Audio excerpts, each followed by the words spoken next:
நாம் தொடர்ந்து சிந்தித்துக் கொண்டிருக்கின்றோம்.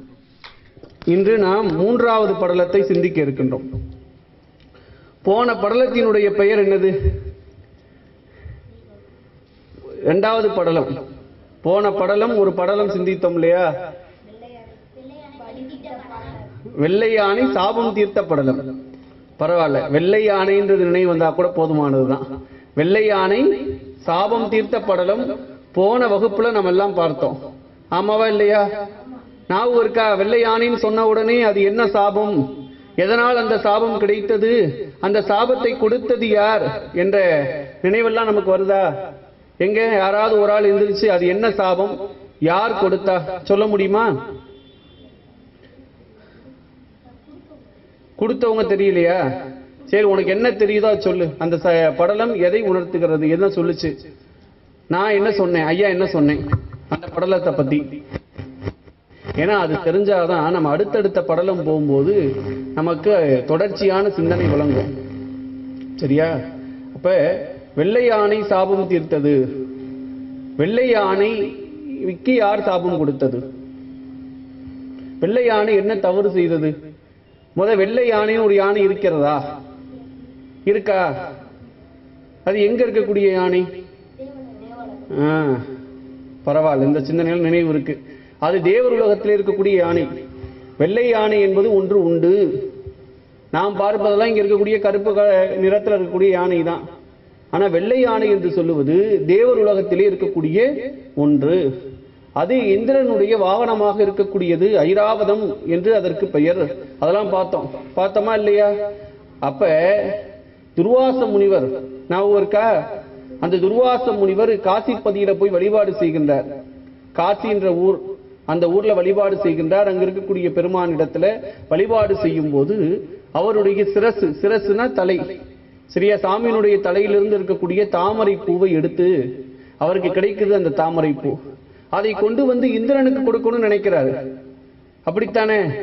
அவன் தேவர் உலகத்தில் இருக்கக்கூடிய அரசன், அவனிடத்துல அதை கொடுக்கணும்னு ஆசையா வந்து என்ன செய்யறாரு, கொடுக்க வராரு. ஆனா இந்திரன் அதெல்லாம் வாங்குறானா? அதை எப்படி வாங்கினா? ஒரு கையில வாங்குறான். அப்ப இறைவனுடைய திரு அருட் பிரசாதம் என்பது ஒரு கையில வாங்கக்கூடியதா? அப்படின்னா அதற்குன்னு ஒரு மதிப்பு உண்டு. நம்ம கோவில்ல திருநீர் கொடுக்கறாங்க, அதை வாங்கி எப்படி இடணும், அதை எப்படி இடணும், எப்படி வாங்கணும், அப்படியெல்லாம் முறை இருக்கு. சரியா? திருநீருக்கு கொடுக்கறாங்க அப்படின்னா அதை எப்படி வாங்கி கொள்ள வேண்டும், சரியா? அது எந்த இடத்துல அணியணும், அதாவது குருநாதர் முன்னாடி, குரு முன்னாடி திருநீர் அணியக்கூடாது, சிவபெருமான் முன்னாடி அணியக்கூடாது என்பது விதியாக இருக்கின்றது. சாமி சன்னதிக்கு நேரம் நின்று அணியக்கூடாதுன்ற கூட விதி இருக்கு. அப்ப அந்த திருநீரை நாம் தலை தாழ்ந்து வணங்கி, திருநீர் இப்ப சிவாச்சாரியார் உள்ள கொடுக்குறாங்க அப்படின்னா அந்த திருநீர் என்ன செய்யணும், நல்ல தலை தாழ்ந்து கீழே குனிஞ்சு அப்படியே திருநீரை வாங்கணும். சரியா? வாங்கி அதை சிரசிலே இட்டு 3 கோடுகளாக இடணும். சரியா? அப்படிதான் திருநீர் இடுவது வழக்கம். அப்படிதான் செய்யணும். ஏன்னா அப்ப திருநீற்று பிரசாதத்துக்கும் அந்த தன்மை உண்டு. அதுபோல இறைவனுக்கு நெய்வேத்தியம் செய்யக்கூடிய பொருள். சரியா? இப்ப நம்ம சாப்பிடுற உணவெல்லாம் வந்து என்னது? சாதம். நம்ம சாப்பிடுறதெல்லாம் சாதம் தான். சாமிக்கு அது நெய்வேத்தியம் ஆயிடுச்சு அப்படின்னா அதுக்கு பேர் பிரசாதம். அதுக்கு தனி மதிப்பு உண்டு. நம்ம வீட்டுல செய்யற புளிசாதத்தையும் இங்க கோவில கொடுக்குற புளிசாதத்தை என்ன செய்யக்கூடாது, ஒன்னா நினைக்க கூடாது. அது சாமிக்கு போயிருச்சு அப்படின்னா அது என்னது? பிரசாதமாக கொள்ளக்கூடியது. சரியா? அப்படி அந்த பிரசாதத்தை என்ன செய்யணும் அப்படின்னா அதை ஒரு இதாவோட வாங்கி, நல்ல கீழ்ப்படிதலோடு வாங்கி அதை நம்ம சாப்பிட்றதோ அதை செய்யணும். சரியா? ஆனா இந்த வெள்ளை யானையும் இந்திரனும் என்ன செஞ்சாங்க? இந்திரன் ஒரு கையில வாங்கினான். வாங்கிட்டு பேசாம இருக்க வேண்டியதானே? வாங்கி வெள்ளை யானையினுடைய தலையில அதை வச்சுட்டான். 6 அறிவு உடைய இந்திரனுக்கே அதை எப்படி வாங்கி கொள்ள வேண்டும் என்று தெரியல. அதை போய் 5 அறிவு உள்ள யானை மீது வச்சா யானை என்ன செய்யும்? தட்டி விட்டு அதை காலில் வைத்து மிதித்து விடுகின்றது. வெள்ளை யானை அப்படி செஞ்சது. எதை செஞ்சிருது? தாமரை பூவை பெருமானிடத்தினுடைய சிரசிலே வைத்து அந்த தாமரை பூவை அவ்வாறு செய்து விடுகிறது. அவ்வாறு அந்த தாமரை பூவை செய்து விடுறதுனால துர்வாச முனிவருக்கு உடனே கோபம் வருகின்றது. ஒரு சாபம் கொடுத்து விடுகின்றார். நீ என்ன எல்லாருக்கும் அரசன் அப்படின்ற ஒரு தைரியத்துல தானே பெருமானிடத்துல இருக்கக்கூடிய பூவை நீ என்ன செஞ்ச? ஒத்த கையில வாங்கினேன். வலையை பாண்டியன், உன்னுடைய வலையை ஒரு பாண்டியன் தகர்ப்பான் அப்படின்னு சொல்லிட்டாரு. சாபம். இந்த வலையை தகர்ப்பது உங்களுக்கு 7வது படலத்துல வரும். அந்த 7வது படலம் சொல்லும் போது நான் சொல்றேன், இந்திரன் வலையெறிந்த படலம் அப்படின்னு வரும். சரியா? அடுத்து வெள்ளை யானைக்கு என்ன செஞ்சிருவார் அப்படின்னா சாபம் கொடுத்துருவார். வெள்ளை யானைக்கு என்ன சாபம் கொடுக்கிறார் அப்படின்னா, காட்டு யானையா அது திரியணும், அது எத்தனை ஆண்டுகள் காட்டு யானையாக திரிய வேண்டும் என்று சாபம் கொடுத்து விடுகின்றார். அப்ப தேவர் உலகத்தில் இருக்கக்கூடியவர்களெல்லாம் கேட்கிறாங்க, தேவர்கள் எல்லாம் கேட்கிறாங்க, இப்படி அரசன் இல்லாமல் நாங்கள் எப்படி இருக்க முடியும்? எங்களுடைய அரசனுக்கும் இந்த வெள்ளை யானைக்கும் நீங்க ஏதாவது சாப விமோச்சனம் தர வேண்டும் என்று கேட்கும்போது 2 பேருக்குமே சாப விமோச்சனம் கொடுக்கிறார். வெள்ளை யானை 100 ஆண்டுகள் காட்டு யானையாக திரிந்து மீண்டும் இந்திரனுடைய வாகனமாக அது வந்துரும் சொல்லிடுறார். இப்படி வெள்ளை யானையாக இருக்கக்கூடிய இந்த ஐராவதம் ஒவ்வொரு இடமா போகுது, காடு காடா போய் சுத்துது. அதுக்கு தான் ஐராவதம் என்ற எண்ணமே இல்லை. அப்படி ஒவ்வொரு காடாக திரியும் போது கடம்பவனம் என்ற பகுதிக்கு வருகின்றது. கடம்பவனம்னா மதுரை. சரியா? இந்த மதுரைக்கு நிறைய பெயர் உண்டு. போன வகுப்புல நம்ம அதெல்லாம் பார்த்தோம். ஆலவாய் அப்படின்றது மதுரைக்கு பெயர். நான்மாடக்கூடல் துவாதசாந்த பெருவெளியின் பெயர். சரியா? சமட்டி விச்சாபுரம், பூலோக கைலாயம், இப்படின்னு மதுரைக்கு நிறைய பெயர் உண்டு. அதுல ஒரு பெயர் கடம்பவனம் அப்படின்ற பெயர். இந்த கடம்ப வனத்திற்குள்ளே இந்த யானை வருகின்றது. வந்த யானைக்கு ஏதோ ஒரு உணர்வு ஏற்படுகின்றது. வந்து அந்த பொற்றாமரை குளம், இப்போது மீனாட்சி அம்மன் கோவில் இருக்கு இல்லையா, இருக்கா இல்லையா, பொற்றாமரை குளம், நல்ல தங்கத்தாலான தாமரை இருக்கின்றது இல்லையா, அது அந்த குளத்துல என்ன செய்யுது, அந்த யானை நீராடுகிறது. நீராடி சொக்கநாத பெருமானை வணங்கி தான் செஞ்ச தவறை எண்ணி வருந்துகின்றது. உடனே அதுக்கு பெருமான் வந்து சாப மோச்சனம் கொடுக்கிறார்.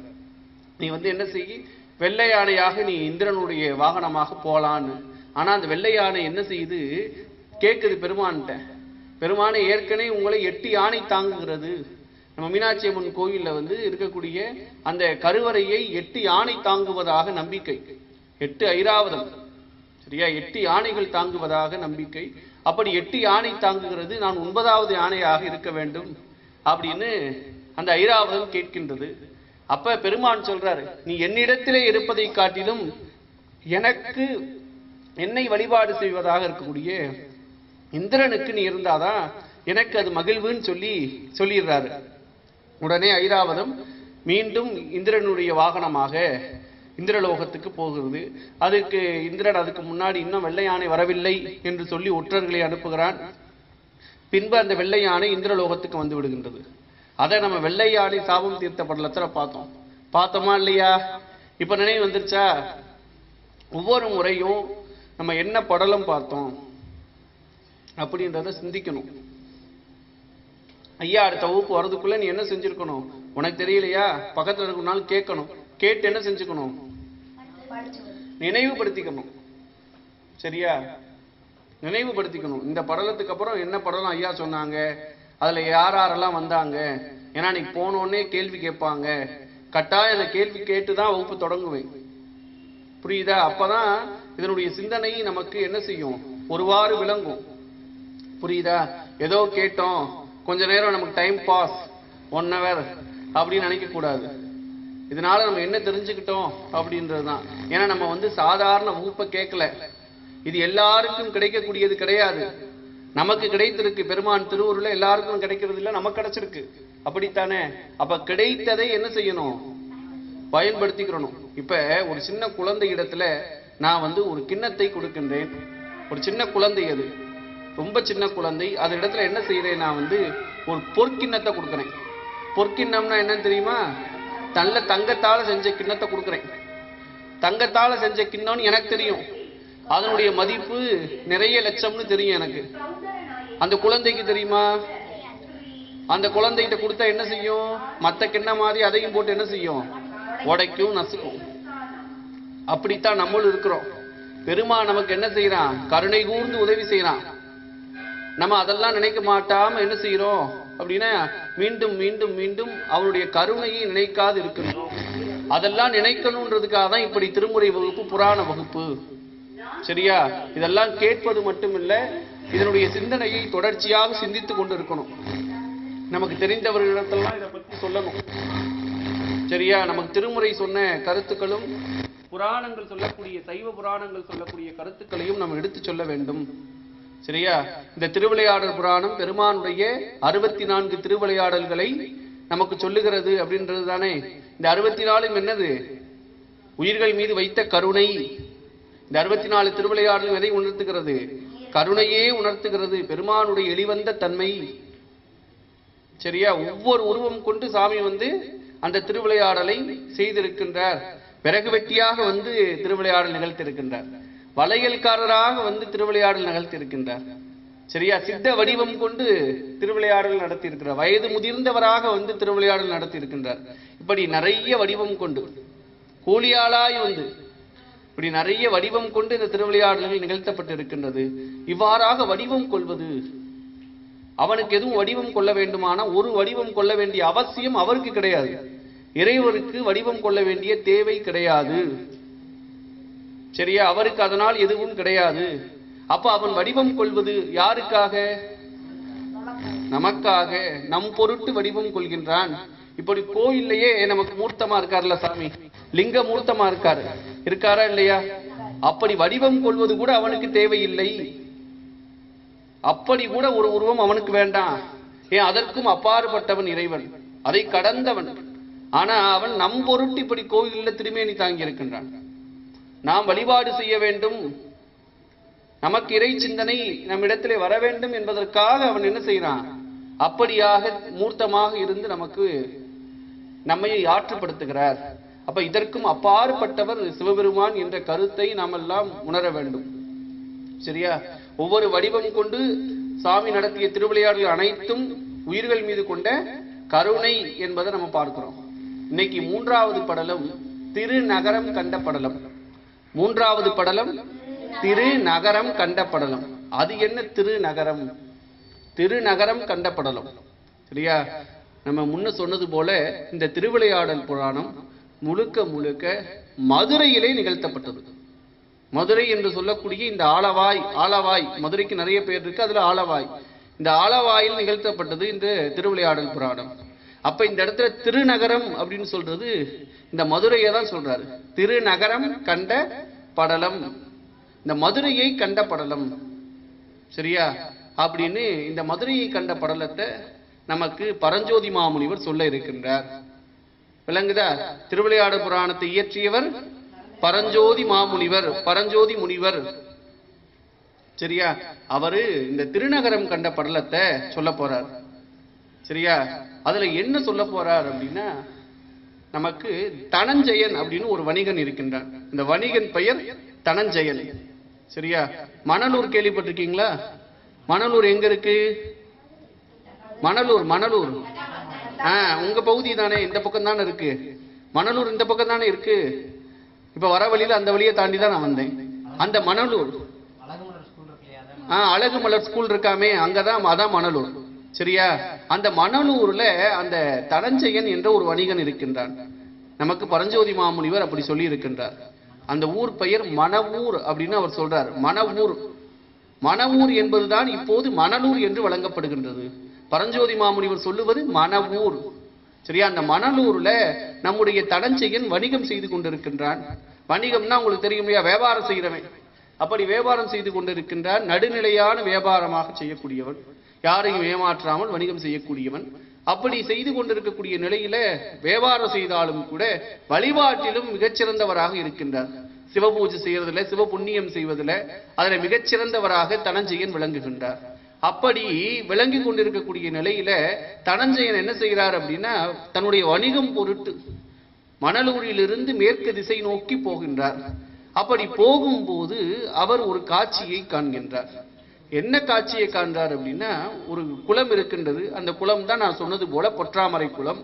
அந்த குளத்தின் அருகிலே 8 யானை தாங்குவது போல ஒரு காட்சி இருக்கு. அது கீழே சொக்கலிங்க மூர்த்தியாகிய சிவபெருமான் இருக்கின்றார். அதை யானை தாங்குகின்ற ஒரு காட்சி, அதை பார்க்கிறார். யாரு? தனஞ்சயன் பார்க்கிறார். பார்த்து அப்படியே நிற்கிறார். நின்றவர் என்ன செய்யறார்? அப்படியே பார்த்துட்டே இருக்கும்போது அன்னைக்குன்னு பார்த்து சோமவாரம்னா என்னன்னா திங்கட்கிழமை. சரியா? சிவபெருமானுக்கு உகந்த வாரம் சோமவாரம். சோமன் என்றாலே சிவபெருமான், சோமனுக்கு உகந்தது. சரியா? வாரம்னா நாள்னு அர்த்தம். நிறைய பொருள் இருக்கு. வாரம்னா இந்த இடத்துல நாள் அப்படின்னு அர்த்தம். திங்கட்கிழமை, கிழமைன்னு அர்த்தம். அப்ப சோமனுக்கு உகந்தது இந்த சோமவாரம். சோமன்னா சிவபெருமான், சிவபெருமானுக்கு உகந்தது. அப்படி அந்த சோமவாரத்துல என்ன செய்யறாங்க, தேவர்கள் அங்கு சொக்கலிங்க மூர்த்தியா இருக்கக்கூடிய பெருமானை நினைந்து வழிபாடு செய்வதற்காக தேவர் உலகத்திலிருந்து வருகின்றார்கள். வந்து சிவராத்திரியில தான் என்ன செய்வோம், 4 கால பூஜை நடத்துவோம். 4 காலமும் சரியா, 2 மணி நேரத்துக்கு ஒருக்க 2 மணி நேரத்துக்கு ஒருக்க பூஜை பண்ணுவாங்க.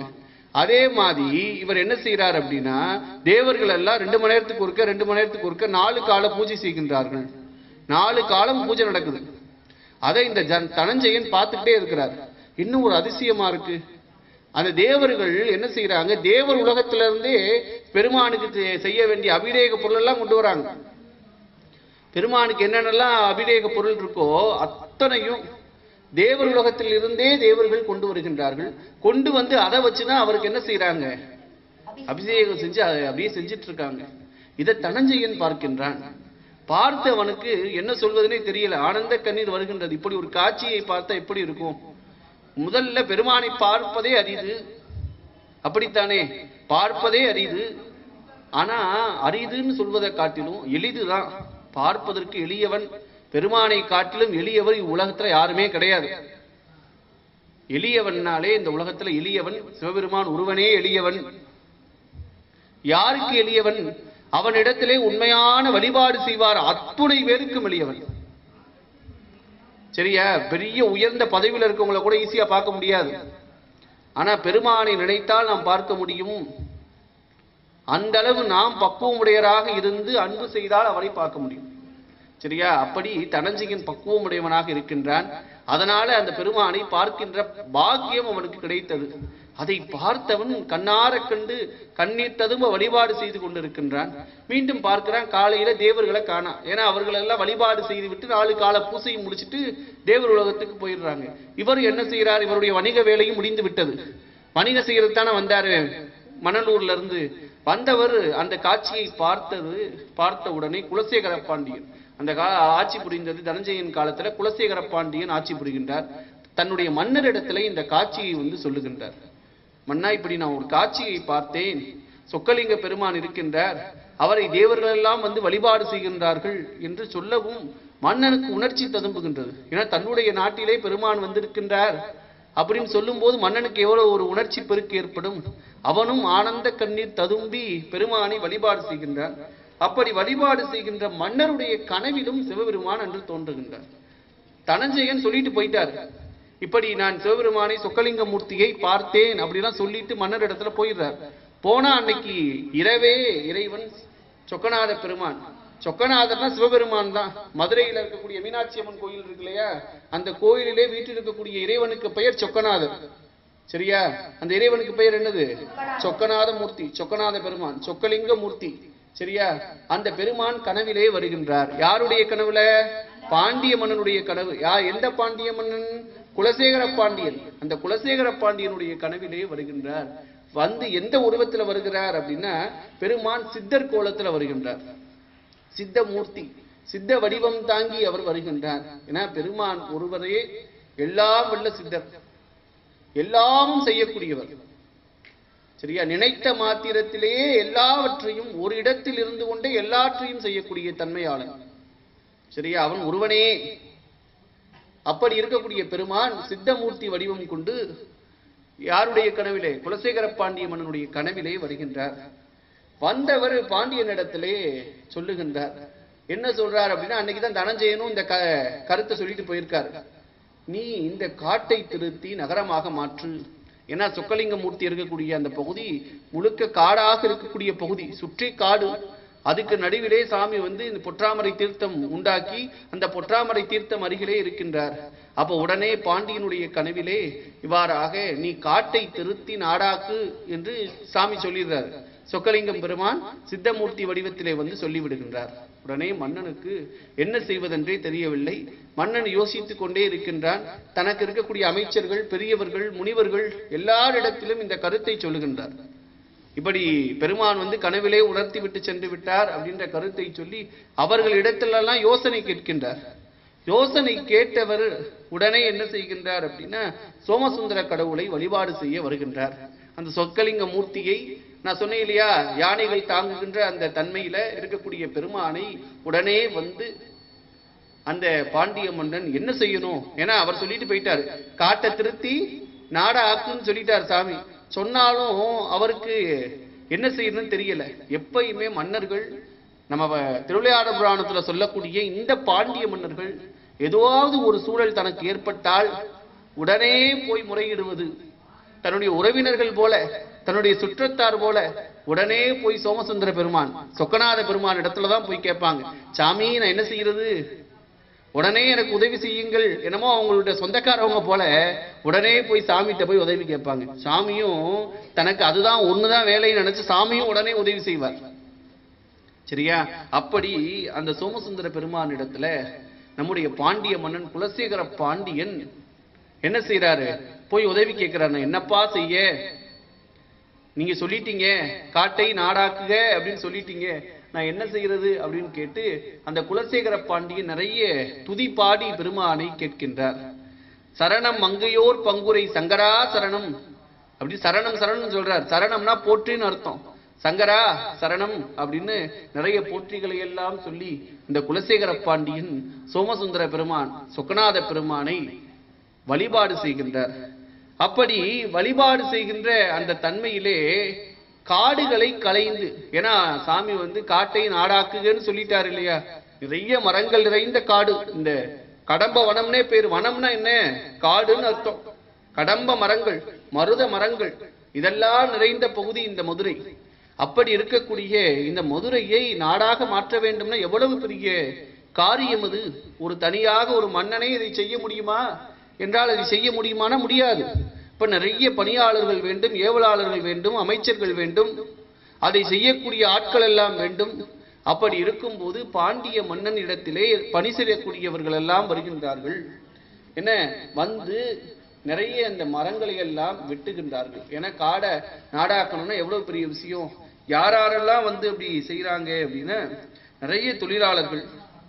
சரியா? அவங்கள சொல்லும் போது என்ன சொல்றாங்க அப்படின்னா, கடல் போல ஆரவாரம் செய்து, ஏன்னா ஒரு ஆள் ரெண்டு ஆள்னா பரவாயில்ல, அந்த காடை ஆக்கணும் அப்படின்றது மதுரை என்று சொல்லக்கூடிய பகுதி. இப்ப மதுரைன்னு சொல்றோம் இல்லையா, இந்த மதுரை அந்த காலத்துல எல்லை பரப்புன்னு பாத்தீங்கன்னா இங்க இருந்து ராமேஸ்வரம் இருக்கு இல்லையா, ராமேஸ்வரம் வரையுமே கூட பாண்டிய நாடு தான். பாண்டிய நாடு தான். பாண்டிய நாட்டு தலங்கள் மொத்தம் 14 தலங்கள் உண்டு. நீங்க அந்த தலங்கள்ல பார்த்தா அதுல ராமேஸ்வரம் திருநெல்வேலி எல்லாம் வரும். அது வரையுமே மதுரையா அந்த காலத்துல, அதுவரையுமே பாண்டிய நாடு. அப்ப அந்த பாண்டிய நாடு எவ்வளவு பெருசா இருந்திருக்கும் அந்த காலத்துல. இப்ப இருக்கிற மதுரை கிடையாது. இப்பயே மதுரை என்பது பெரிய ஊர் தான், இல்லைன்னு சொல்ல. இப்பயே பெரிய ஊர் அப்படின்னா அந்த காலத்துல எவ்வளவு பெரிய ஊரா இருந்திருக்கும். அப்ப அந்த ஊரை, அந்த காடாக இருக்கக்கூடியதை நாடாக திருத்தம்னா எவ்வளவு ஆட்கள் வேண்டும் பாண்டியனுக்கு. அதெல்லாம் யோசிச்சு பாருங்க, எவ்வளவு பேர் வேணும் ஒரு ஆளா செய்யக்கூடிய விஷயமா அது. அப்ப கடல் போல ஆரவாரம் செய்து பணியாளர்கள் எல்லாம் வருகின்றார்கள். சரியா? அந்த ஒவ்வொரு மரத்தையும் என்ன செய்யறாங்க, வெட்டி அந்த மரத்தை எல்லாம் சரி செய்து அதை நாடாக மாற்ற முயற்சி செய்கின்றார்கள். அப்படி மரத்தெல்லாம் வெட்டுறாங்க இல்லையா, அப்படி வெற்றது எதே போல இருக்கு அப்படின்னா, அதுக்கு அழகா ஒரு ஊமை சொல்றார் பரஞ்சோதி முனிவர். இப்படி மரத்தை வெற்றது இருக்கு இல்லையா, அது நம்முடைய பிறவியை அறுப்பது போல இருக்கின்றது. சரியா? பிறவினா என்ன அப்படின்னா, நமக்கு நிறைய பிறவி இருக்கு. நம்ம இப்ப இந்த உருவத்துல இருக்கோம் இல்லையா, இந்த உடல்ல இருக்கிறோம். இப்ப இந்த உடல்ல இருக்கக்கூடிய என்னுடைய பெயர் என்னவோ அந்த பெயர்ல நான் இருக்கிறேன். ஆனா இது நிலைத்ததா அப்படின்னா இல்லை, ஒரு காலம் தானே. எனக்குன்னு எவ்வளவு வயது இருக்கோ அந்த வயது தான், 80 வயதோ 70 வயதோ, அது எத்தனை வயதோ அதுக்கப்புறம் அடுத்து மீண்டும் நமக்கு பிறப்பு உண்டு. சரியா? நம்முடைய சமயம் அதை சொல்லுது. நம்முடைய சமயம் என்ன சொல்லுது அப்படின்னா, நமக்கு நிறைய பிறப்பு உண்டு, மீண்டும் மீண்டும் மீண்டும் பிறந்து கொண்டே இருப்போம் நம்ம. சரியா? நமக்கு பிறப்பு என்பது உண்டு, மீண்டும் மீண்டும் பிறப்பு உண்டு நமக்கு. சரியா? நிறைய பிறவிகள் உண்டு. ஆனா அந்த பிறவி என்ன பிறவி அப்படின்னா, அது நம்ம இடத்துல இல்ல. மனிதரா பிறக்கலாம், பேயா பிறக்கலாம், கல்லாய் பிறக்கலாம், புல்லாய் பிறக்கலாம், என்னவாலும் பிறக்கலாம். சரியா? இதை மாணிக்க வாசகர் சொல்றார். புல்லாய் பூடாய் புழுவாய் மரமாகி பல்விருகமாகி பறவையாய் பாம்பாகி கல்லாய் மனிதராய் பேயாய் கணங்களாய் வல்ல அசுரராய் முனிவராய் தேவராய் செல்லா நின்ற இத்தாவர சங்கமத்துள் எல்லா பிறப்பும் பிறந்து இழைத்தேன் எம்பெருமான் அப்படின்னு சொல்றாரு. எவ்வளவோ பிறவிகள் இருக்கு அப்படின்னு சொல்றாரு. இந்த இடத்துல ஏன் இந்த கருத்தை நான் சொல்ல வந்தேன் அப்படின்னா, அந்த பிறவியை அறுப்பதாக அந்த மரத்தை வெற்றது எப்படி இருக்கு அப்படின்னா, முனிவர்கள் எல்லாம் அந்த பிறவித்தன்மையிலிருந்து நீங்கியவர்கள் தான் முனிவர்கள். ஆசை பாசங்களெல்லாம் விட்டவங்க. அவங்ககிட்ட இருந்து அந்த பிறவி நீங்கிற மாதிரி இருக்கு. இந்த மரத்தை வேரோட வெட்டுறது, மரத்தை வேரோடு தானே வெட்டுறாங்க, அப்படி இருக்குன்னு பரஞ்சோதி மாமுனிவர் காட்டுறாரு. அப்படி வெட்டி நாடாக்குகின்ற நிலையில சிவபெருமான் மீண்டும் தோன்றுகின்றார். சொக்கநாத பெருமான் மீண்டும் பாண்டியன் இடத்துல முன் தோன்றுகின்றார். ஏன்னா காட்டை நாடாக்குன்னு சொல்லிட்டு அதோட முடிஞ்சிச்சானா முடியல. அப்ப உடனே சிவபெருமானே நேரில் வருகின்றார். எப்படி வருகின்றார் அப்படின்னா சித்தர் உருவத்துல தானே கனவுல வந்தாரு. அப்படி வந்தாதானே தான் சிவபெருமானே பாண்டியனுக்கு தெரியும். உடனே திரும்பி அதே சித்த வடிவம் கொண்டு பாண்டியனுடைய முன்பு தோன்றுகின்றார். தோன்றிய அந்த பாண்டியனை, அதாவது தோன்றிய சிவபெருமான் என்ன செய்யறாரு, நிக்கிறாரு. அப்ப பாண்டிய மன்னன் மீண்டும் அவரை வழிபாடு செய்கின்றார். வழிபாடு செய்த நிலையில நம்முடைய சிவபெருமான் சொல்றார், அடுத்து காடை நாடாக்குன்னு சொன்ன பிறகு அடுத்து என்னென்னலாம் செய்யணும். மதுரைக்கே உடைய சிறப்பு என்னன்னா, நல்லா கவனிச்சுக்கோங்க, மற்ற தலத்துக்கும் மதுரைக்கும் உள்ள சிறப்பு என்னன்னா, மற்ற தலங்கள் எல்லாம் ஊரான பிறகு கோவில் வரும். சரியா? நிறைய ஊர், நிறைய பகுதி, நிறைய தெருக்கள், அதெல்லாம் ஆன பிறகுதான் என்ன ஆகும், கோயிலே வரும். ஆனா மதுரையில மட்டும்தான் கோயிலை உருவாக்கிய பிறகு பகுதியை உருவாக்கினார்கள், ஊரை உருவாக்குனாங்க, கோவிலை உருவாக்குனாங்க. அங்கே இருக்க நீ சொக்கநாதர் கோயில் இருக்குல்ல, மீனாட்சி அம்மன் கோயில், அந்த கோவிலை தான் உருவாக்குனாங்க. சரியா? கோவிலுக்கு அப்புறம் தான் கோவிலை நோக்கி திசையெல்லாம் வச்சு, இப்பயும் வடக்கு மாசி வீதி, தெற்கு மாசி வீதி எல்லாம் வீதி இருக்கு இல்லையா, அதுக்கு காரணம் ஏன் அந்த வீதியெல்லாம் சரியா இருக்கு அப்படின்னா, அது முதல்ல கோயிலை உருவாக்கிய பிறகு உருவாக்கப்பட்டது. இன்னமும் பாத்தீங்கன்னா இது மாதிரியான ஒரு கட்டமைப்புடைய வீதிகளை நீங்க பார்க்கவே முடியாது. ஏன் பார்க்க முடியாது? சிவபெருமான் மேப் போட்டு கொடுத்தது. இன்ஜினியர் யாரு? சிவபெருமான். அப்படி இருக்கும்போது அதுல எப்படி தவறு இருக்கும்? அதை இந்த திருநகரம் கண்ட படலத்துல நம்ம பார்க்க முடியுது. சாமி சொல்றாரு, கோவிலை உருவாக்குறதுக்கு வழியை சொல்றாரு. அதை எப்படி சொல்றாரு அப்படின்னா, ஆகமத்துல சொல்லப்பட்ட விதிப்படி ஃபர்ஸ்ட் சொக்கலிங்க மூர்த்திக்கு கோவிலை எழுப்புக. அது எப்படி இருக்கணும்? பதும மண்டபம், அர்த்த மண்டபம், மகா மண்டபம், கல்யாண மண்டபம், இப்படி நிறைய மண்டபங்கள் எல்லாம் இருக்கிற மாதிரி. அடுத்து திரு மடப்பள்ளி இருக்கணும். அடுத்து கணேசர் முருகனுக்கெல்லாம் தனித்தனி சன்னதி இருக்கணும். படப்பக்கம் மீனாட்சிக்கு சன்னதி இருக்கணும் அப்படின்னு சொல்லி யாரு சொல்றா? சாமி சொன்னதா நமக்கு சொல்றாங்க. கோவிலை உருவாக்குறதுக்கு வழியை சொல்லிட்டார். யாரு? பாண்டியன் இடத்துல சித்தமூர்த்தி வடிவம் கொண்ட சிவபெருமான் சொல்லிட்டார். சொன்ன பிறகு அடுத்து என்ன சொல்றாரு அப்படின்னா, அடுத்து என்ன வேணும்? ஊரெல்லாம் வேணும்ல, சுத்தி மக்கள் வேணும்ல. அடுத்து சுத்தி ஊரை உருவாக்குறதுக்கான வழிகள்லாம் சொல்றாரு. சரியா? அடுத்து அந்த ஊர் எப்படி இருக்கணும், யாராருக்கான வீதிகள் இருக்கணும், இப்பயும் உண்டு யாராருக்கான வீதிகள், அப்படியெல்லாம் உண்டு. ஒவ்வொரு பணி செய்யக்கூடியவர்கள் ஒவ்வொரு பகுதியில் இருப்பார்கள். அடுத்து நமக்கு மாடங்கள், மடங்கள்னா என்னன்னு தெரியுமா? மடங்கள்னா முனிவர்கள், சரியா, சைவ சமய நெறியில் இருக்கக்கூடியவர்கள், தவ முனிவர்கள் அல்லது வழிபாடு செய்யக்கூடியவர்கள், அவர்கள் தங்கக்கூடிய இடம் மடங்கள்னு பேரு. சரியா? அப்படி அவங்க தங்கறதுக்கான இடம் இதெல்லாம் வைக்கிறாங்க. அது வைக்கிற மாதிரி ஊரை என்ன செய்யறாங்க? உருவாக்குறாங்க. ஏன்னா கோவிலை உருவாக்கியாச்சு. கோவிலை உருவாக்குன பிறகு ஊரை உருவாக்குறாங்க. அப்படி ஊரை உருவாக்கும் போது மடங்கள் வைக்கிறாங்க, நிறைய வீதிகள் வைக்கின்றாங்க, பொய்கைகள் வைக்கிறாங்க. பொய்கைனா ஆறு, குளம், அது போல வைக்கின்றார்கள். அடுத்து குதிரை பந்திகள், குதிரைகள் நிப்பாட்டுறதுக்கான இடம். அறச்சாலைகள்னா என்னன்னு தெரியுமா? அறச்சாலைகள்னா உணவு கொடுப்பது, அதாவது முடியாதவர்களுக்கு உதவி செய்வது. முன்பு அதெல்லாம் இருந்தது. வீடுதோறும் திண்ணை இருந்தது. யார் வேணாலும் வீட்டுல வீட்டு திண்ணையில படுத்துக்கலாம். அவரவர் வீட்டு வாசல என்ன இருந்துச்சு? முன்னெல்லாம் திண்ணை இருந்தது. அந்த திண்ணை எதற்கு அப்படின்னா, யாரு வேண்டுமானாலும் வெளியூர் வரவங்க தங்கிக்கலாம். ஏன்னா இப்பெல்லாம் போக்குவரத்து வசதி இருக்குல்ல, இப்பெல்லாம் பஸ் இருக்குல்லம்மா. இப்ப சென்னைக்கு நான் போகணும், இங்க இருந்து 7 மணி நேரம் நான் சென்னைக்கு போயிடலாமா இல்லையா? இப்ப நான் அந்த காலத்துல இருக்கிறேன், கிட்டத்தட்ட ஒரு 150, 200, 300 வருஷத்துக்கு மேல இருக்கேன். நான் எப்படி இப்ப சென்னைக்கு போகணும்னு ஆசைப்படுறேன், நான் உடனே போயிட்டு வர முடியுமா? போயிட்டு வர முடியாது. அப்ப ஒவ்வொரு நாளாக தங்கி தான் போக முடியும். ஒவ்வொரு ஊரா தங்கி தானே போக முடியும். அப்படி தங்கும் போது தங்கக்கூடியவர்கள் கையில எந்த வித தண்ணி எடுத்துட்டு போக முடியாது. ஏன்னா எவ்வளவு சமந்துட்டு போக முடியும்? சாப்பாடு எடுத்துட்டு போக மாட்டாங்க. அப்ப எதையுமே கொண்டு போக மாட்டாங்க. எங்கேயாவது ஒரு வீட்டு திண்ணையை பார்ப்பாங்க. திண்ணையில போய் படுப்பாங்க. அந்த வீட்டில் இருக்கவங்க பார்ப்பாங்க, இன்னைக்கு திண்ணையில் எத்தனை பேர் வந்திருக்காங்கன்னு பார்ப்பாங்க. இன்னைக்கு எத்தனை பேர் வந்திருக்காங்க அவங்களுக்கு சேர்த்து சமைச்சிருவாங்க. அந்த காலத்தில் அப்படி இருந்தது.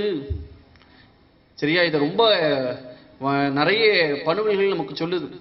விருந்தினர்ன்ற வார்த்தை இருக்குல்ல, விருந்தினர்னா யாரு? விருந்தினர்னா யாரு? விருந்தினர் விருந்தாளின்னு சொல்றோம் இல்லையா? விருந்தாளினா யாருமா? அதுதான் சரியானது. நீங்க எத்தனாவது படிக்கிறீங்க? அதனால சொல்லிட்டீங்க. 10ஆம் வகுப்புல இருக்கு, 9ஆம் வகுப்புல இருக்குன்னு நினைக்கிறேன். அதாவது விருந்தினர்கள் அப்படின்னா அறிமுகம் தெரியாதவர்கள். நம்ம எல்லாம் நினைக்கிறோம் விருந்தாளின்னு நமக்கு சொந்தக்காரவங்க தான் விருந்தாளின்னு நினைக்கிறோம். சொந்தக்காரவங்க கிடையாது விருந்தாளிகள். அழகா நமக்கு வள்ளுவ பெருந்தகை திருக்குறள்ல நிறைய இடங்கள்ல காட்டுறார். ஒரு விருந்தினர் நம்ம வீட்டுக்கு வந்தா அவர்களை எப்படி வரவேற்க வேண்டும். மோப்பக்குலையும் அனுச்ச முகந்திரிந்து நோக்கக்குலையும் விருந்து அப்படின்னு சொல்றாரு. என்னன்னா, அனுச்ச மலர்னு ஒரு மலர் இருக்கின்றது. அந்த மலர் மோந்து பார்த்த உடனே என்ன செஞ்சிடும்? வாடிடும். அப்ப விருந்தினர்களை நாம் அகமலர்ச்சியோடு முகமலர்ச்சியோட கூப்பிடணும். முகமலர்ச்சி மட்டும் பத்தாது, உள்ளத்துல அகமும் மலரும்படியாக நமக்கு கூப்பிடணும். அதை விட்டுவிட்டு அவன் எப்ப வந்தா, எதுக்கு வந்திருக்கானோ அப்படி நினைச்சு கூப்பிட்டு அவர் மீண்டும் வருவாரா நம்ம வீட்டுக்கு? அப்ப விருந்தினர் என்பவர் அந்த காலத்துல எல்லாம் தெரியாதவர்கள் தான் விருந்தாளிகள், விருந்தினர்கள். விருந்து அப்படின்னாலே புதியவர்னு அர்த்தம். விருந்து என்ற சொல்லுக்கு என்ன அர்த்தம்? புதியது, புதியவர்னு அர்த்தம். அப்ப என்ன, இப்படி அறச்சாலைகள் எல்லாம் பலவற்றை வைக்கின்றார்கள். என்னென்னமோ நிறைய பொய்கள், அறச்சாலைகள், குதிரைகள் தங்குமிடம், மாடுகள் தங்குமிடம், சரியா, ஒவ்வொரு மாந்தர்கள் தங்குமிடம், சைவ மடங்கள் என்று அந்த தெருக்கள் தோறும். இப்பயும் நீங்க பாத்தீங்கன்னா மீனாட்சி அம்மன் கோவிலை சுத்தி அவ்வளவு மன்றங்கள், அவ்வளவு மடங்கள் இருக்கும். இன்னமும் நிறைய மடங்கள் இருக்கும். இப்ப நீங்க கோயிலை சுத்தியே பாருங்களேன். இப்ப நீங்க 4 வீதி அந்த கோவில் இருக்குல்ல, வடக்காதி வீதி தெற்காதி வீதி கோவில் இருக்குல்ல, மீனாட்சி அம்மன் கோயிலுக்கு நீங்க போய் பாருங்க. அந்த கோவிலை சுத்தி நிறைய மன்றம் இருக்கும். பன்னீர் திருமுறை மன்றம், சைவ மன்றம். மன்றம்னா ஒண்ணு இல்ல, இப்ப உங்களுக்கு வகுப்பெல்லாம் நடத்துறாங்கல்ல இவங்க எல்லாம், அது மாதிரி அங்கேயும் வகுப்பெல்லாம் நடத்துவாங்க.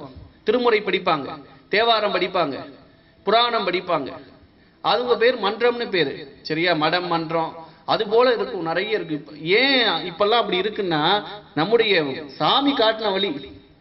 இதெல்லாம் நிறைய இடங்கள்ல இப்படி செஞ்சிருக்காரு சாமி. இப்படி இந்த பகுதியில மடம் இருக்கணும், இந்த பகுதியில அமைப்புகள் இருக்கணும், இந்த பகுதியில பொய்கை இருக்கணும். இந்த மேப் போட்டு கொடுத்தது யாரு? சிவபெருமான் தான் இந்த மேப்பை போட்டு கொடுத்தாரு. சரியா? இப்படி காடுகளை களைந்து நாடாக்கினார்கள். நாடு ஆக்கிய பிறகு கோவிலை உருவாக்கினார்கள். கோவிலை உருவாக்கிய பிறகு என்ன செஞ்சாங்க? ஊரை உருவாக்குகின்றார்கள். இப்படி ஊரை எல்லாம் உருவாக்கியாச்சு. நகர் எப்படி எல்லாம் அமைக்கணும். நகரம்னா தெரியல, ஊர். சரியா? பெரிய பகுதியை நகரம்னு சொல்லுவது வழக்கம். அப்படி மதுரை மாநகரை உருவாக்கி விட்டார்கள். அப்படி உருவாக்கிய பிறகு அடுத்து என்ன செய்யணும்?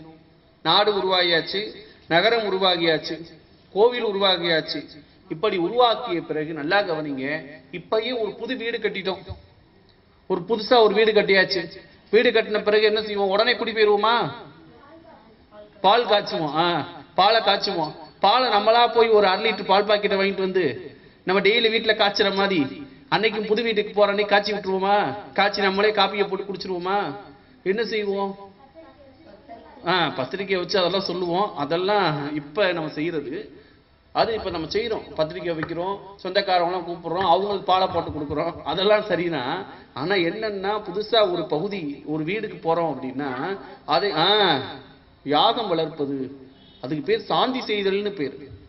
தம்பி சொன்னது சரி, யாகம் வளர்ப்பது, சாந்தி செய்தல். சரியா? அப்படி யாகம் வளர்ப்பது, எப்படிப்பட்ட யாகம் வளர்க்க வேண்டும்?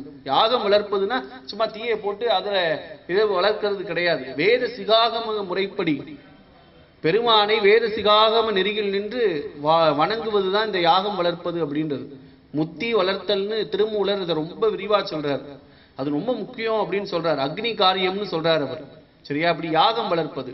இப்படி ஏதாவது ஒண்ணு செய்யணும். புதுசா ஒரு வீடு கட்டுறோம், பாலை காய்ச்சறோம் அப்படின்னா அதுக்கு முன்னாடி இதெல்லாம் செய்யணும். சரியா? வீடை தூய்மை செய்கிறது இதெல்லாம். சரியா? அப்படி முத்தி வளர்ப்பதெல்லாம் வீடை தூய்மை செய்வதற்கான அடையாளம். அதுபோல மதுரை மாநகர்ன்றது எவ்வளவு பெரிய ஊர், அதை உருவாக்கி இருக்கின்றார்கள். அப்ப அந்த ஊரை சாந்தி செய்யணும். அதுக்கு என்ன செய்யறார் அப்படின்னா, அந்த ஊரை உருவாக்கிய சிவபெருமானே தன்னுடைய சந்திரக்கலை அதிலிருந்து ஒரு புத்தமுதம்னா ஒன்றும் இல்லை, உங்களுடைய பாசையில சொல்ல போனா கங்கை நீர்னு கூட வச்சுக்கோங்க, அந்த அமுதத்தை சிந்துகின்றார். அப்படி சிந்திய தன்மையில மதுரம் வாய்ந்த அமுதம் அப்படின்னு சொல்றார் பரஞ்சோதியார். மதுரம்னா இனிமைன்னு அர்த்தம். மதுரம்னா என்னது? இனிமை. அந்த இனிமை வாய்ந்த அமுதத்தை சிவபெருமான் சிந்துகின்றார். அதனாலதான் இதுக்கு மதுரா நகர் அப்படின்னு பேராம். மதுரம் வாய்ந்த அமுதம் சொல்றாங்க. இந்த மதுரைக்கு ஏன் மதுரைன்னு பேருன்னா அப்படி மதுரம் வாய்ந்த அமுதத்தை சிந்தியதாள் அப்படின்னு நமக்கு பரஞ்சோதி மாமுனிவர் சொல்றாரு. இப்படி பெரிய ஊரை உருவாக்கியாச்சு. ஊரை என்ன செஞ்சாச்சு? சாந்தி செய்தாச்சு, தூய்மையாக்கியாச்சு. ஏன்னா சிவபெருமானே அவருடைய சந்திரக்கலையில் இருக்கக்கூடிய அந்த புத்த அமுதத்தை சிந்துகின்றார். சிந்திய மாத்திரத்திலே மதுரை என்ன ஆயிடுச்சு? மதுரமான மதுரையாக. மதுரம்னா இனிமைன்னு அர்த்தம். இனிமை வாய்ந்த மதுரையாகியது அப்படின்னு நமக்கு பரஞ்சோதி மாமுனிவர் காட்டுகின்றார்.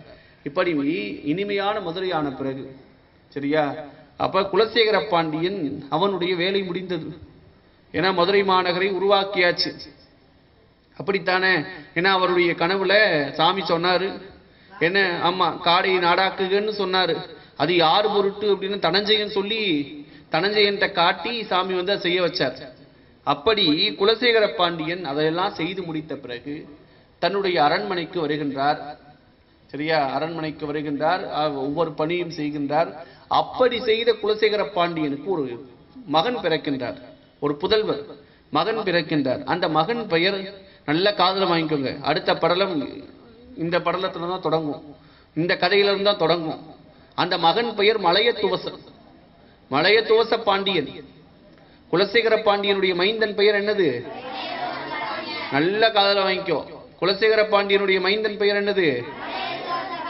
மலையத்துவச பாண்டியன், மலையத்துவசன். ஏன்னா அடுத்த படலம் நமக்கு மலையத்துவச பாண்டியன் வரலாறெல்லாம் சொல்லுவோம். சரியா, மலையத்துவச பாண்டியனுக்கு ஒரு மகள் பிறப்பார். அந்த மகளை பற்றிய கருத்தெல்லாம் அடுத்த படலத்துல நம்ம என்ன செய்ய போறோம்? தடாதகை பிராட்டியார் திரு அவதார படலம், அந்த படலம் அடுத்த வகுப்புல நம்ம சிந்திக்க போறோம். அப்படி குலசேகர பாண்டியன் என்ன செய்கின்றார்? என்ன செய்யறாரு? தன்னுடைய அரண்மனையில் இருக்கின்றார். அவருக்கு ஒரு மைந்தன் பிறக்கின்றார். அந்த மைந்தன் தான் மலையத்துவச பாண்டியன்.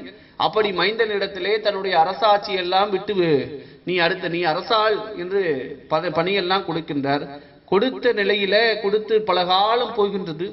அப்படி போகும்போது பாண்டிய மன்னனும் சொக்கநாத பெருமானை தினமும் வந்து வணங்கி வழிபாடு செய்கின்ற ஒரு நிலையிலே பெருமானிடத்திலே இரண்டர கலந்து விடுகின்றார், பரிபூரணம் அடைந்து வருகின்றார், இறைவன் திருவடியை அடைந்து வருகின்றார்.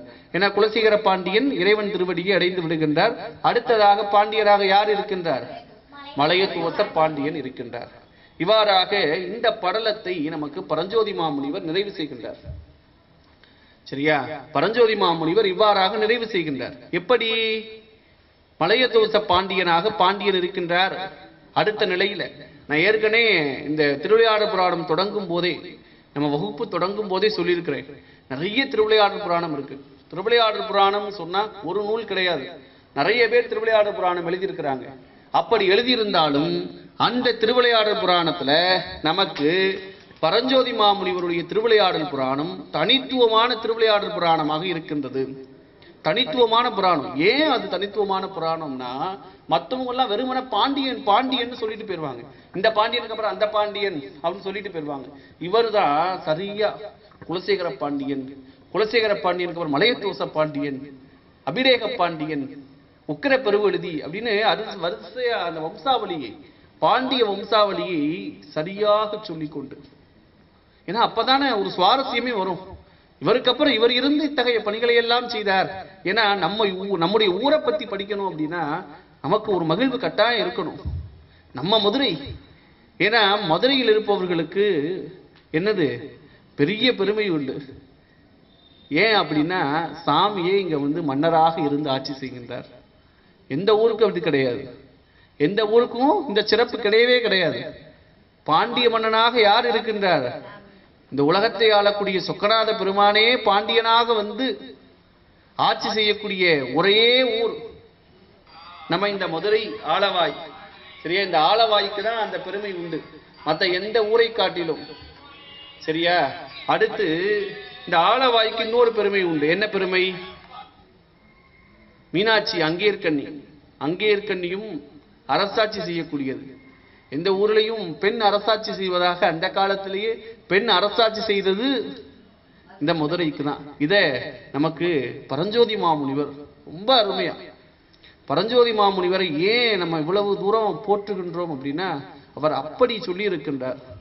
சாமி நமக்காகத்தான் வந்து இந்த பாண்டிய மன்னனா வந்தாரு அப்படின்றத அவரை மாதிரி யாராலையும் சொல்ல முடியாது. சடை மறைத்து கதிர் மகுடம் தரித்துன்பாரு.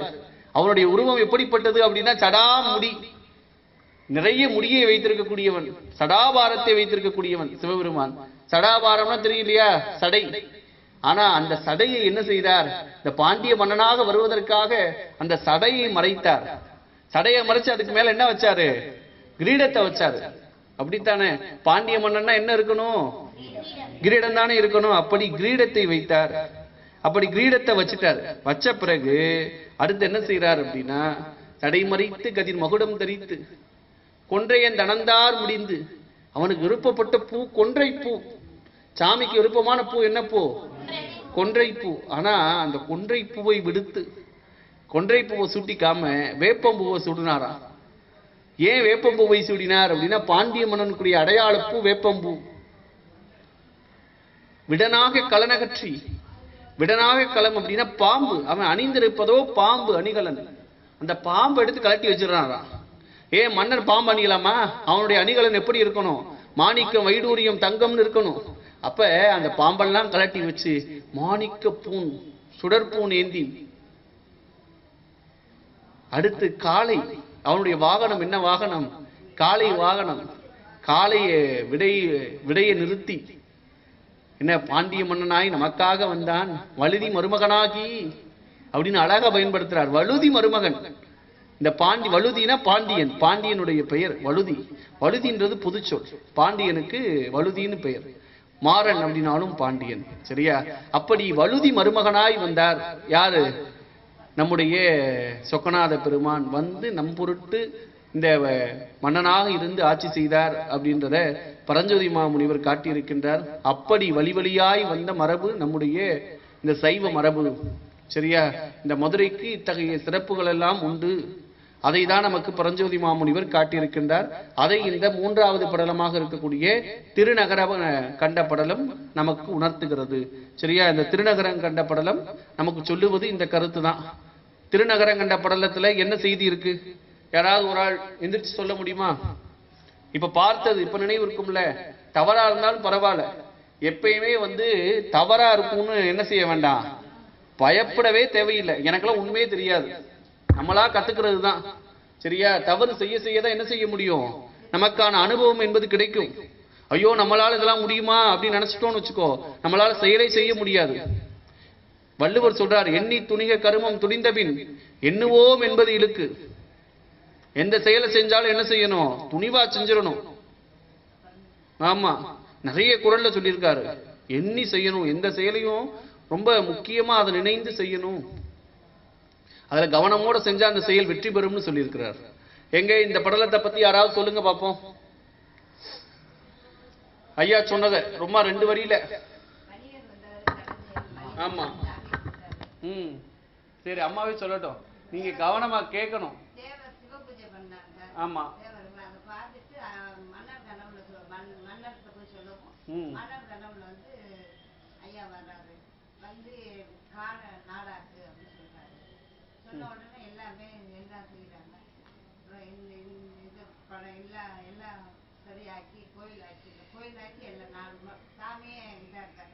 ஆமா, அதுதான். இப்ப திருநகரம் கண்ட படலத்தை பத்தி சொல்லுங்க அப்படின்னு உங்களை நான் கேட்கிறேன் அடுத்த வகுப்புல. நான் ஒரே வரிதான்.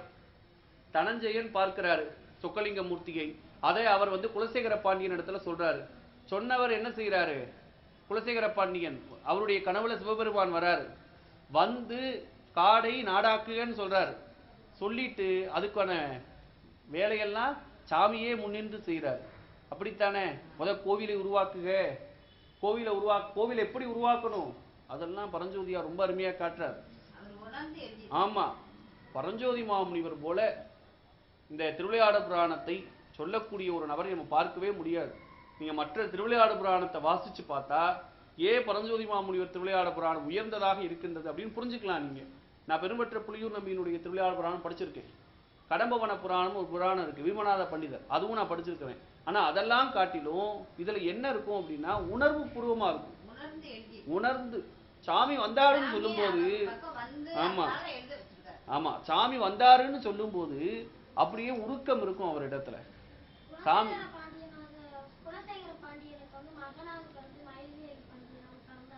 ஆமா, மலையத்துவச பாண்டியன், குலசேகர பாண்டியனுடைய மைந்தர் மலையத்துவச பாண்டியன். அடுத்த படலம் அதான் நமக்கு சொல்லுது. மலையத்துவச பாண்டியனுக்கு மகளாக பிறந்தவர் தடாதகை பிராட்டியார். தடாதகை பிராட்டியார்னா யாரும் கிடையாது, மீனாட்சி அம்மன். சரியா? மீனாட்சி அம்மன் யாருடைய மகள்? மலையத்துவச பாண்டியனுடைய மகள். அதெல்லாம் அடுத்தடுத்த படலத்துல நம்ம ரொம்ப விறுவிறுப்பா சிந்திக்க இருக்கிறோம். சரியா? அடுத்தடுத்த படலம், 4வது படலம் 5வது படலத்துல இந்த மாதிரியான செய்தியெல்லாம் நம்ம சிந்திக்க இருக்கின்றோம். அதனால நீங்க என்ன செய்யணும், மாதந்தோறும் முதல் சனிக்கிழமை கரெக்டா அட்டன் ஆயிரணும். இன்னைக்கு மாணவர்கள் எண்ணிக்கை குறைவா இருக்கு. அடுத்த முறை என்ன செய்யணும், நிறைய மாணவர்கள்ட்ட நிறைய பேர்ட்ட சொல்லணும். சரியா? இப்படி வகுப்பு இருக்கு, இப்படி பாடம் ஐயா சொல்றாங்க அப்படின்னு கேட்டு என்ன செய்யணும், உங்களுக்கு தெரிஞ்சவங்க அக்கா தங்கச்சி அண்ணன் தம்பி எல்லாரும் என்ன செய்யணும், சொல்லி கூப்பிடணும். தனஞ்சயனுக்கு மட்டும் தனியா சுவாமி காட்சி கொடுக்குறது காரணம் ஏன் அப்படின்னா, ரொம்ப அருமையா பரஞ்சோதி மாமுனிவர் சொல்லியிருக்கிறார். நான் குழந்தைகள் அப்படின்றதுனால நிறைய சித்தாந்த கருத்தை நான் சொல்லலை, அதுக்கு விளக்கமாக பரஞ்சோதி மாமுனிவரை கருத்து சொல்லியிருக்கிறார். என்னன்னா ஒரே வரிதான், அவன் அளவில்லா சிவபுண்ணியம் செய்யக்கூடியவன், வணிகர் தான் அவன். வணிகராக இருந்தாலும் சிவ பூஜை, ஆமா, நடுநிலைவாதி. அப்படி நடுநிலையாக இருக்கிறது மட்டும் கிடையாது, அதுதான் அவனுடைய தனித்துவம்னு கிடையாது. நடுநிலைவாதியாக இருந்தாலும் நித்திய சிவபூஜை செய்யக்கூடியவர். இப்பயும் ஏன் சிவபூஜை நம்ம அதை சொல்றோம் அப்படின்னா, நித்தியமா செய்யணும்னு ஏன் சொல்றோம் அப்படின்னா, அப்படிப்பட்டவர்களுக்கு எக்காலமும் உற்ற துணையாய் உறுதுணையாய் சாமியே வருவார். அதை தான் நமக்கு திருமுறைகள் நமக்கு காட்டுகிறது. இந்த திருமுறையை நிற்கக்கூடியவர்கள் அதை தொடர்ச்சியா சிந்திக்கணும், செய்யணும். உற்றார் யார் உள்ளரோ உயிர் கொண்டு போம்பொழுது குற்றால தமந்துரை கூத்த நல்லால் உற்றார் யார் உள்ளரோ, அதுதான். அப்படி உற்றார் சிவபெருமான் அப்படின்னு நினைச்சிட்டா அவனுக்கு நம்ம தனஞ்சயனுக்கு கிடைத்தது போல நமக்கும் உண்டு. ஆமா, அதுதான் நான் சொன்னது. குழந்தைகள்கிட்டே நான் சொல்றது எப்படின்னா, எளியவன் சிவபெருமான் ஒருவனே எளியவன். நாம் நினைத்தால் எளியவனாய் வந்து நமக்கு அருளை வழங்குவான். அவன் அந்த உருவத்துலதான் வரணும்னு இல்லை, சடா முடியை தரித்து கொண்டுதான் நம்ம இடத்துல என்ன செய்யணும்ன்ற அந்த உருவத்துலதான் நமக்கு வரணும்னு இல்லை. எந்த உருவத்திலையும் வந்து அந்த நேரம் நம்மை ஆட்கொள்ளக்கூடிய தயாபரன் இந்த சொக்கலிங்க பெருமான் அப்படின்ற கருத்தை நமக்கு பரஞ்சோதி மாமுனிவர் காட்டியிருக்கின்றார். ஆக ஒவ்வொரு திங்கள் தோறும் இத்தகைய புராணத்தை நாம் சிந்திக்க வேண்டும். மாணவர்கள் நீங்களும் என்ன செய்யணும், நிறைய கேள்வியெல்லாம் என்கிட்ட கேட்கணும். போன வகுப்பே நான் சொன்னேன், நிறைய கேள்விகள் கேட்டாதான் அதுல இருந்து என்ன கிடைக்கும், ஆமா, பதில் கிடைக்கும், நமக்கு புரிதல் ஏற்படும். இந்த படலத்தை சார்ந்துதான் கேள்வி கேட்கணும். ஐயா என்ன இந்த படலத்துல சொல்லியிருக்கேனோ அது சார்ந்துதான் என்ன செய்யணும், நீங்க கேள்வி கேட்கணும், வேற கேள்வி கேட்கக்கூடாது. புரியுதா? இந்த படலத்தை சார்ந்து உங்களுக்கு ஏதேனும் ஐயம் இருந்தால் நீங்க கேளுங்கள். இந்த முறை தோணுச்சுன்னா கேளுங்க, இல்ல அடுத்த வகுப்புல கேளுங்க. எப்பப்ப வேணுமோ அப்பப்பெல்லாம் கேட்கலாம் நீங்க. சரியா? இப்ப ஏதாவது சந்தேகம் இருக்கா? சந்தேகம் இல்லையில வகுப்பு நிறைவு செஞ்சுக்கலாமா? எது சந்தேகம் இருக்கா? இருந்தா டக்குன்னு கேட்கலாம், நேரம் ஆயிடுச்சு. ஏதாவது சந்தேகம் இருந்தா கேட்கலாம். யாருக்கு சந்தேகம் இருக்கா? இல்லையா? அடுத்த வகுப்புல இந்த படலத்தை சந்தேகம் இருக்காமா? இல்லையாமா? சந்தேகம் இருந்தா அடுத்த வகுப்புல கேளுங்க. உள்ளபடியே இந்த வகுப்பை நிறைவு செய்து கொள்ளலாம். திருச்சிற்றம்பலம். வான் மிகில் வளாதி மீகமணி வளம் சுரக்க மன்னன் கோன்முறை அரசு குறைவில்லாதுயிர்கள் வாழ்க. நான்மறை அரங்கள் ஓங்க நல்தவம் வேள்வி மல்க. மேன்மைகள் செய்வ நீதி விளங்குக உலகமெல்லாம். அரகர நம பார்வதி பதையே. அரகர மகாதேவா. தென்னாடுடைய சிவனே போற்றி, எந்நாட்டவருக்கும் இறைவா போற்றி.